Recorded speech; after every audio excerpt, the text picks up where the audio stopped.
Okay, so this is the first GUI that's used for processing the planar image data.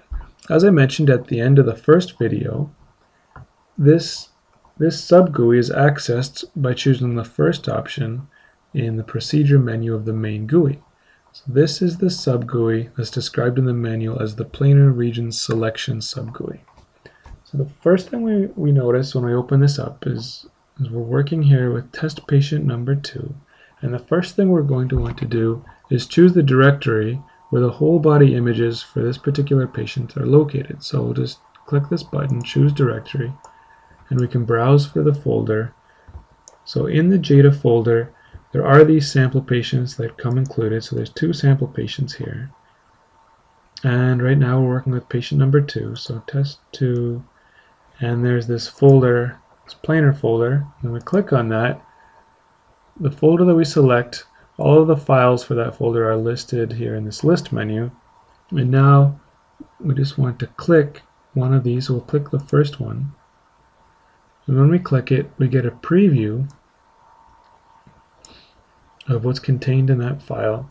And we also get this dialog box that has some information that we have to verify. So it tells us the acquisition time and date of this whole body scan.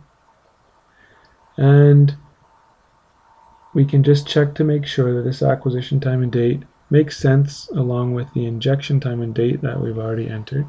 So it does, same day, just about an hour later.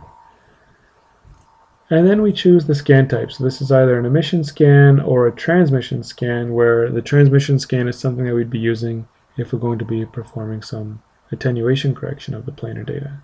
But here we have an emission scan, and we just need to say which whole body scan number this was. So this was the first whole body planar scan of this patient.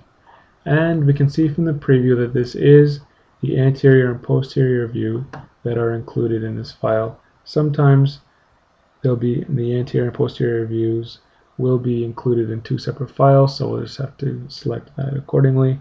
And if we've collected our data in more than one energy window, then we can choose here which energy window we would like to work with. We can say OK. Now we click on the second one of these files, so again the preview of that file, the acquisition time and date of this particular scan. So this is scan number 2. It's the anterior and posterior view. And finally we can click on the third scan. So scan number 3, the anterior and posterior view. Okay. So now that we've loaded those 3 scans, the acquisition times for those scans are listed. And we just want to click on this button, the Calculate and Store Times button. So we click on that, and it will calculate the time since injection of each of these scans. So we can see that these whole body scans were acquired between 1 and about 23 hours after injection.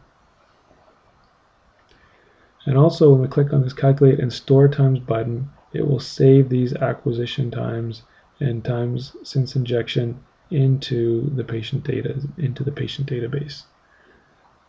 Alright, we can move on to the display options. So we have the 3 scans that we've loaded. Usually we're going to want to start with scan number 1, so we'll display that.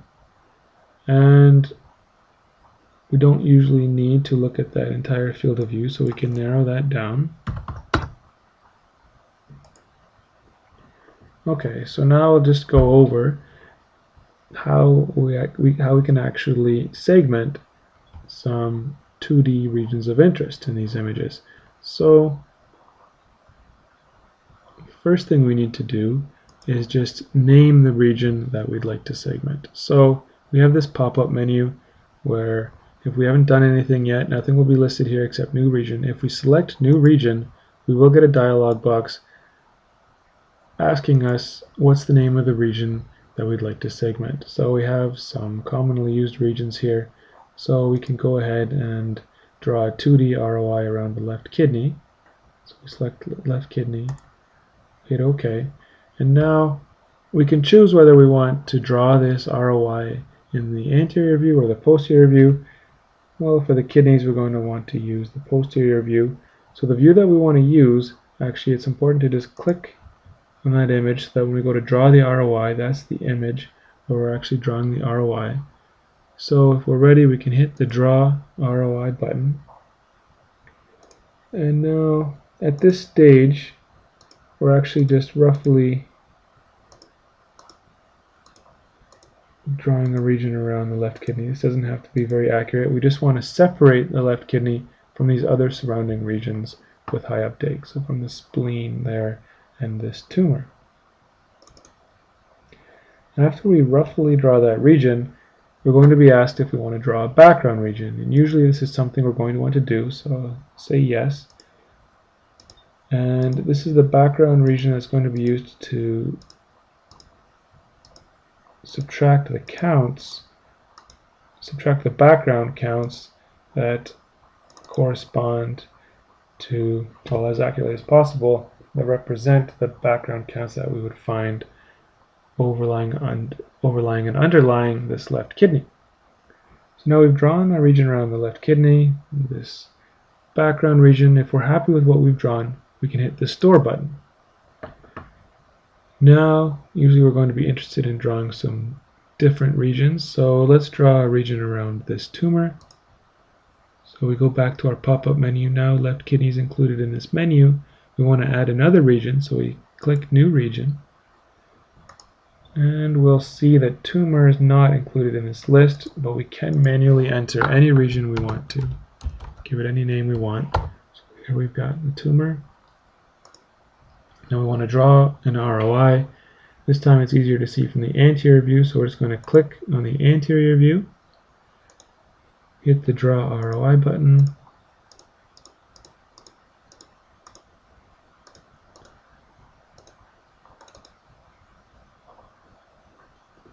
draw something around the tumor,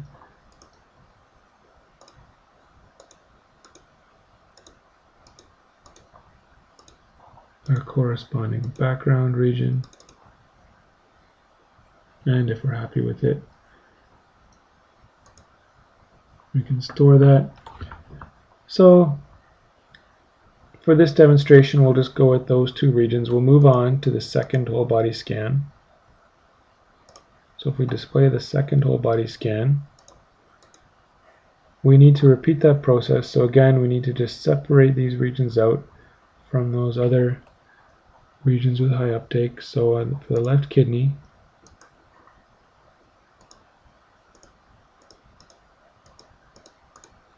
we'll draw the ROI.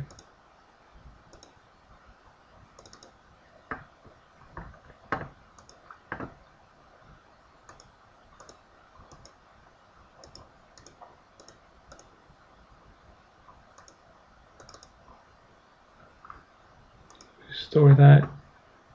Now we want to draw a region around the tumor.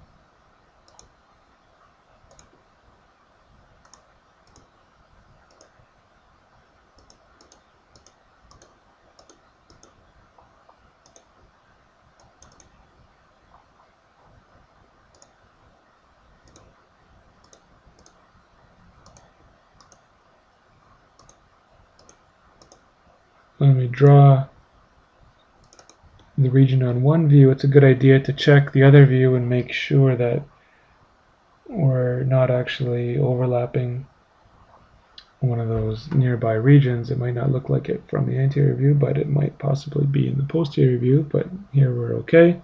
So again, we can store that, and finally we open up the third whole body scan, and one more time we need to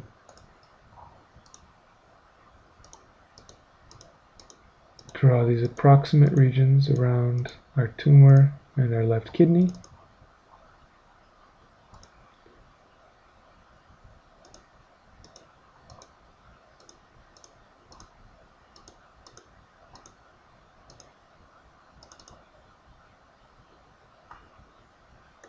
Store, and finally the tumor.